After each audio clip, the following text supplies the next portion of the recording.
Hello and welcome to the first module of our this semester business correspondence, which is known as business letter writing. What are the objectives of this presentation? At the end of this presentation, the students will be able to understand the importance of business correspondence, standard elements and structures of business letters, and certain standard formats of business letters that are to be followed. Why letter writing is so important in business context? The very first reason is the advantage that written communication has over oral communication. As you know, oral communication cannot be kept as a legal validity or legal proof, but written communication is. That's why written communication in any form in business context is very important. Now there are so many formats for so many forms of written communication in business context, like report writing, email writing, proposal writing. But letter writing has its own importance, because through letters all the companies correlate with each other, they communicate with each other, they communicate with their clients, they communicate with their customers, and so on. That's why letters in business context is very important. Now there are so many formats of letter writing, and you get confused which format to be used, which standards to be used. That's why there are certain standards which are followed at international level, which you should know, so that there will not be any kind of confusion when you are writing letters at national or international level. So let's begin with certain standard elements and structure of business letter. There are total 7 in standard elements in business letter. The first one is heading, which is also known as sender's address. What should be included in this? You should include your name, that is sender's name, full address and contact details like cell phone or email ID. Second element is dateline, that is the date. Now date is either written in DD mm YY format or DD YY format, but there is a confusion now whether it is 5th June 2016 or 6th May 2016.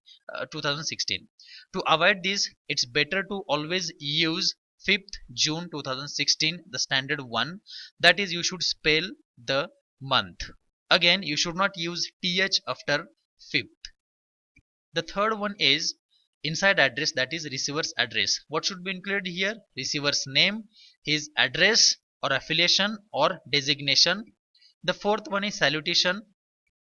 Now respected sir or respected madam, that we usually use, this is now outdated. Or again, there is a redundancy, that respected sir. Now sir or madam itself is a respectful degree, so if when you use respected sir, it it it is like saying that my grandmother is very old, so that is a redundancy, we should avoid this. Dear Mr, Mrs, Ms or Miss. Now when to use, there is a confusion. Now there is a confusion when to use Mrs and Miss and Miss. So generally Mrs is used for married woman. This one is used for the woman whose marital status is hidden, and this one is used for the woman who is unmarried. Dear sir or madam or dear manager. Now this one is the latest one which is used in international context. The fifth one is main body or the contact contents of the letter. There are three parts, or generally there are three paragraphs of main body. The first paragraph you have to introduce, you have to tell who you are, why you are writing, and from where you got the reference for that particular purpose. Second is more details about you. In second paragraph you should include more details about you or your purpose, why you are writing, and so on. The third paragraph should include what and when you expect from the receiver, what you expect from the receiver. Sixth is complimentary clause. Now yours faithfully, yours cordially, yours sincerely, faithfully yours, faithfully, sincerely yours, or cordially yours, and sincerely, cordially, or faithfully. Now the hierarchy is like this: the yours faithfully one is the traditional one, writing faithfully yours is the formal one, but writing only sincerely or cordially is the highly formal, which is used nowadays. And the last one, the last element is signature block, which should include your sign, name, designation, and position. Now there are three formats of business letter.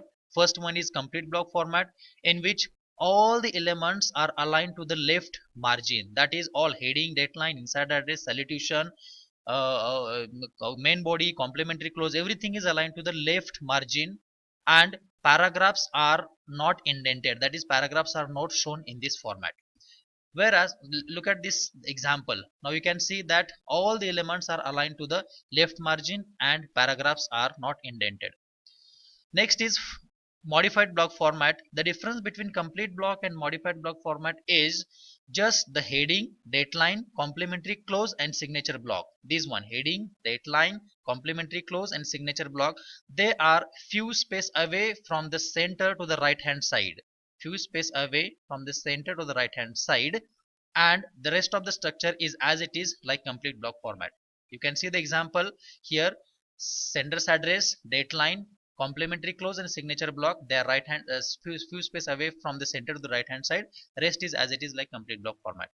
The third one is semi block format, wherein again the structure of this is same like modified block format, only difference is the paragraphs are indented. You can see that paragraphs are shown in this format. For example, again let us see, heading, dateline as it is in modified block format, said inside address there only. Now the paragraphs are indented, that is paragraphs are shown in this format. This is the sample of semi block format. So let's practice. Thank you very much.